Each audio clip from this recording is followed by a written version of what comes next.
அன்பர்கள்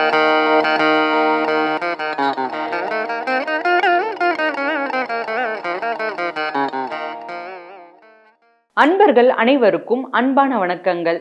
இன்னைக்கு நம்ம மார்கழி மாதத்துல ஒவ்வொரு நாளும் திருப்பாவையின் ஒவ்வொரு பாசுரங்கள் சொல்லி ஆண்டாள் நாச்சியாரின் இந்த திருப்பாவையை தினமும் பாராயணம் செய்துகிட்டு இருக்கோம். அதற்குண்டான விளக்கத்தையும் பார்த்துட்டு வரோம். அந்த வகையில தான் நேற்று வரைக்கும் பாசுரம் 13 வரைக்கும் பார்த்திருந்தோம். இன்னைக்கு பாடல் 14 பார்க்க போறோம். இந்த பாடலின் மூலமாக ஆண்டாள் நமக்கு என்ன சொல்ல வராங்க, இன்னைக்கு நாராயணனுடைய அந்த வீர செயல்கள் ஏதாவது சொல்ல வராங்களா, அதே மாதிரி இயற்கை நிகழ்வுகள் ஏதாவது சொல்ல வராங்களா, ஆயர்குடி பெண்களை எப்படி எழுப்புறாங்க, இதை பற்றி தான் பாடல்கள் மூலமாக பார்க்க போறோம். இந்த பாடலின் தத்துவம் என்ன, விளக்கம் என்ன அப்படின்றதையும் இந்த பாடலின் பின்பு நான் உங்களுக்கு சொல்லுவேன். இப்பொழுது பாடலை பார்த்திடலாம். உங்கள் புழக்கடை தோட்டத்து வாவியுள் செங்கழுநீர் வாய் நெகிழ்ந்து ஆம்பல்வாய் கூம்பினகான் செங்கல் பொடிக்கூரை வெண்பல் தவத்தவர் தங்கள் திருக்கோயிலில் சங்கிடுவான் போதந்தார் எங்களை முன்னம் எழுப்புவான் வாய்பேசும் நங்காய் எழுந்திராய் நானாதாய் நாவுடையார் சங்கொடு சக்கரம் ஏந்தும் தடக்கையின் பங்கைய கண்ணனை பாடேலோர் எம்பாவாய். பாவை நோன்பு இருந்துதான் இந்த மார்கழி மாதத்துல ஆண்டாள் விரதம் இருந்து வழிபாடு செய்து நாராயணனை அடைந்தார்கள் அப்படின்றது நம்ம எல்லோருக்குமே தெரிந்த ஒரு உன்னதமான ஒரு விஷயம். இப்படியாகப்பட்ட நிறைய அற்புதங்கள் நிறைந்த இந்த மார்கழி மாதத்துல இறை வழிபாடு அப்படின்றது நம்ம அதிகாலை வேளையில செய்யும் பொழுது அதற்கு பலன்கள் ஏராளமாக இருக்கும். அதை தான் நமக்கு ஒவ்வொரு பாடலின் மூலமாக ரொம்பவும் அழகாக தெல்ல தெளிவாக ஆண்டாள் நாச்சியார் நமக்கு சொல்றாங்கன்னே சொல்லலாம். அந்த வகையில இன்னைக்கு பாடல் 14 மூலமாக என்ன சொல்ல வராங்க அப்படின்றத பார்த்துடலாம். உங்கள் புழக்கடை தோட்டத்து வாவியுள் செங்கழுநீர் வாய் நெகிழ்ந்து ஆம்பல்வாய் கூம்பினகான் அப்படின்னு சொல்றாங்க. இந்த 2 வரிகள்ல நமக்கு என்ன உணர்த்த வராங்க அப்படின்றத பார்க்கலாம். தோழியரை எழுப்பும் விதமாக தான் இந்த பாடலும் அமைந்திருக்கு. எத்தனை நாள் எழுப்புவாங்க, தினமும் போய் எழுப்பிக்கிட்டே இருக்காங்க, அவங்க எழுந்திருக்கவே மாட்டேன்றாங்க அப்படின்னு நீங்க நினைக்கலாம்.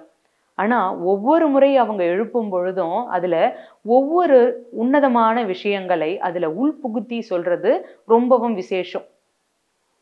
பாடல் 15 வரைக்கும் எழுப்புதல் பாடலாக தான் இருக்கும்.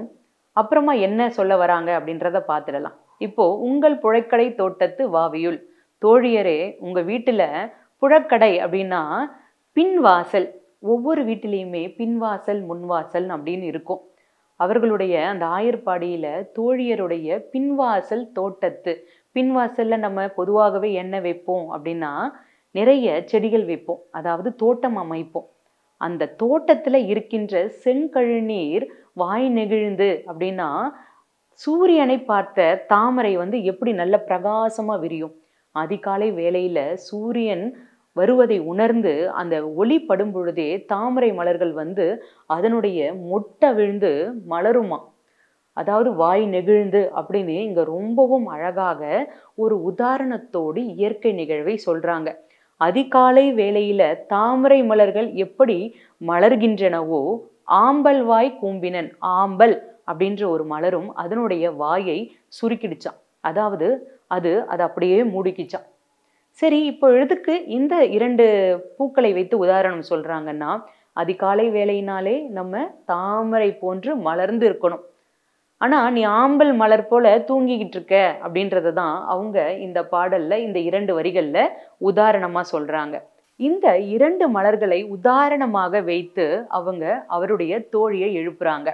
இயற்கையான நிகழ்வுகள் இப்படி நிகழ்ந்துகிட்டு இருக்கு, இது எல்லாம் நடந்துகிட்டு இருக்கிறத உனக்கு தெரியாமலேயே நீ இன்னும் தூங்கிட்டு இருக்க, ஆனா இது எல்லாமே தினமும் நடக்கிறது, அதிகாலை வேளையில நடந்துகிட்டு இருக்க ஒரு உன்னதமான விஷயம், இதெல்லாம் பார்க்கணும் அப்படின்னா நீ சீக்கிரம் எழுந்திருக்கணும்ல அப்படின்னு சொல்ல வராங்க.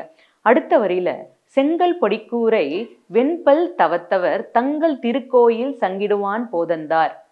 செங்கல் பொடிக்கூரை வெண்பல் தவத்தவர் அப்படின்னா நல்ல காவி உடை அணிந்து தவம் செய்யற துறவிங்க இருக்காங்க பாருங்க, அவங்க எப்பொழுதுமே மௌனமா இருப்பாங்க, தவம் செய்துகிட்டே இருப்பாங்க.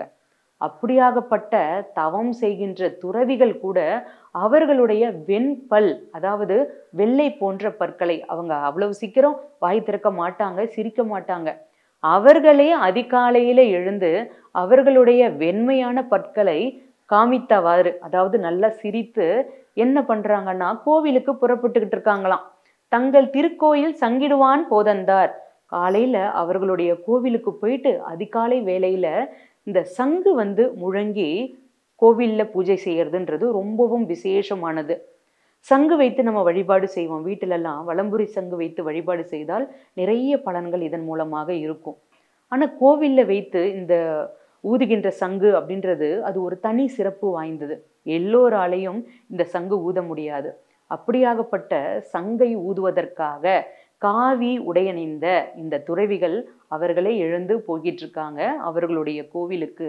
எதற்கு போய்கிட்டு இருக்காங்க அப்படின்னா, நாராயணனுடைய புகழை பாடுவதற்கு. அதிகாலை வேளையில இந்த சங்கையெல்லாம் முழங்கி காலை பொழுதுல இறைவனை எழுப்புவதற்காக, கண்ணனை எழுப்புவதற்காக, அவனுடைய வீர தீர செயல்களை பாடுவதற்காக, புகழை பாடுவதற்காக போய்கிட்டு இருக்காங்க. அவர்களும் அவர்களுடைய கடமையை சரியா செய்யறாங்க. நீ உன் கடமையை சரியா செய்யாம இன்னும் தூங்கிட்டு இருக்கையா அப்படின்னு இந்த 2 இயற்கை நிகழ்வுகளை ரொம்பவும் அழகாக உதாரணமாக இங்க சொல்லியிருக்காங்க. அடுத்த வரியில என்ன சொல்றாங்கன்னு பார்க்கலாம். எங்களை முன்னம் எழுப்புவான் வாய்ப்பேசும் நங்காய் எழுந்திராய் நானாதாய் நாவுடையாய். நீ என்ன சொல்லியிருந்த? எங்ககிட்ட என்ன சொல்லிட்டு போன? முன்னாடியே உங்களுக்கு முன்னாடியே நான் உங்களை எழுப்புவேன் அப்படின்னு தானே சொல்லிட்டு போனேன். இப்போ சொன்ன பேச்சை நீ மீறிட்ட பாத்தியா? நாங்க உன்னை எழுப்புற மாதிரி இருக்கு. இது நல்லா இருக்கா? நானாதா? இதுக்கு நீ வெட்கப்படவே இல்லையா? உன் வார்த்தையில இந்த ஒரு சரியான ஒரு எங்களை எழுப்புறன்னு சொல்லிட்டு போனேன், ஆனா எழுப்பவே இல்லையான்னு சக தோழியர்கள் இன்னொரு தோழியை கேட்குறாங்க. நான் உனக்கு முன்னரே உன் வீட்டு வாசல் நின்று உன்னை எழுப்புவேன் அப்படின்னு தானே சொல்லிட்டு போனேன். இப்போ நான் உங்களை எழுப்புறேன். எழுப்பும் போது நீ எழுந்திருக்கணுமா இல்லையா? இந்த விஷயங்கள் எல்லாமே நடந்துகிட்டு இருக்கு. ஆனா நீ மட்டும் எதுவும் தெரியாம தூங்கிட்டு இருக்கையா? நங்காய் எழுந்திராய், பெண்ணே எழுந்திரு அப்படின்னு சொல்றாங்க. நானாதாய், சொன்ன சொல்ல நீ காப்பாத்தல, இதற்கு நீ வெக்க கூட படல, ஆனால வெக்கவும் படாம தூங்கிட்டு இருக்கையே அப்படின்னு இந்த 2 வரிகள்ல நமக்கு சொல்ல வராங்க. அடுத்த வரி என்ன அப்படின்னு பார்த்துடலாம்.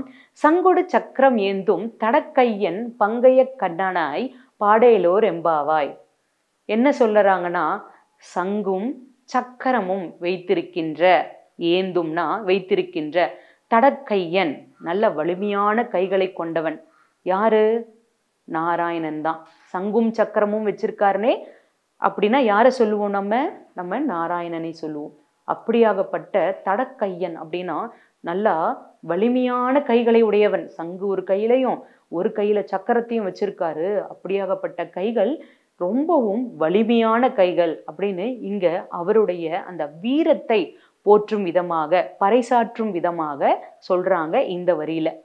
பங்கைய கண்ணானை பாடேலோர் எம்பாவாய். பங்கைய கண்ணானைனா தாமரை போன்று நல்லா அகன்று விரிந்த கண்களை உடைய கண்ணன்.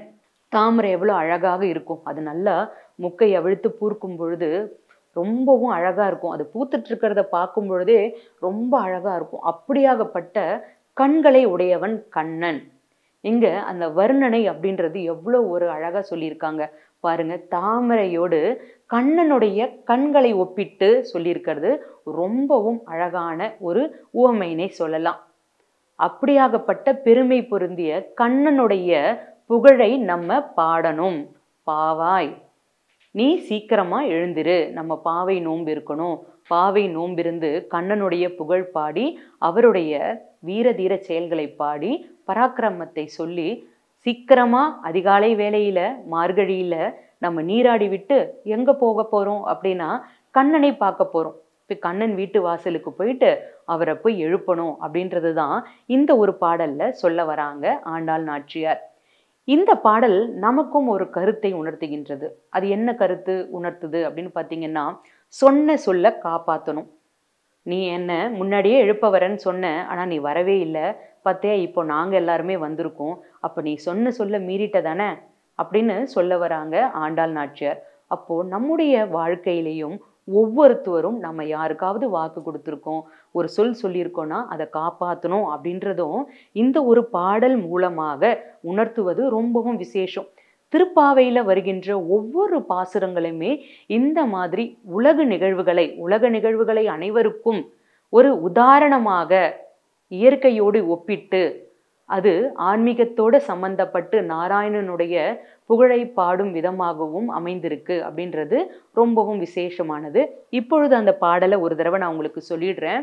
இப்போ உங்களுக்கு விளக்கம் தெளிவாக புரியும். பாடலை பார்த்துடலாம்.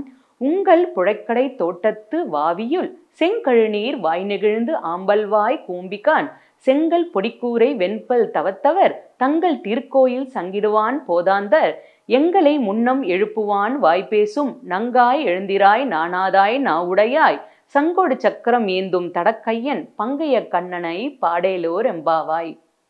இப்போ உங்களுக்கு நான் இந்த விளக்கம் சொல்லியிருந்தேன். இந்த பாடல் வரிகளை பார்க்கும் பொழுது உங்களுக்கு அது தெளிவாக புரிஞ்சிருக்கும்னு நான் நினைக்கிறேன். அதிகாலை வேளையில மார்கழி மாதத்துல இந்த குளிர்ந்த நீரில் நம்ம நீராட போவோம். நல்லா குளிச்சுட்டு நம்மளை அலங்காரம் பண்ணிட்டு அழகா நம்ம தயாராகிவிட்டு கண்ணனை பார்க்க போகணும், அவனுடைய துதிகளை நம்ம போற்ற போகணும், பாட போகணும் அப்படின்னு ரொம்ப அழகாக ஒரு எழுப்புதல் பாடலாக தான் இந்த பாடலும் அமைந்திருக்கு அப்படின்னு சொல்லலாம்.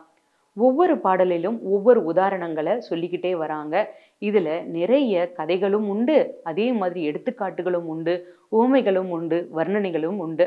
பாடல் 15ல என்ன சொல்ல வராங்க அப்படின்றத நாளைக்கு அந்த பாடலின் மூலம் உங்களுக்கு நான் தெளிவுபடுத்துகின்றேன்.